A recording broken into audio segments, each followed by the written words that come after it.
In this video, we are going to see how we can change the language in Microsoft Edge browser. So this is a pretty straightforward process here, guys. All you have to do is just on the browser, click on the top right hand corner on the three dots and head over to the settings at the bottom. On the left hand side, you see languages, click on that. And then on the right hand side, we get the preferred language option.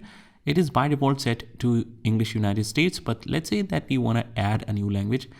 In this case, it's let's say French.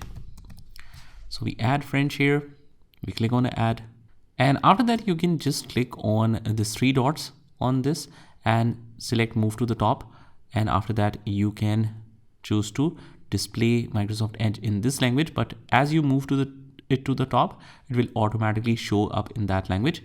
You just close the browser, you open it again, and it will be displayed in that language.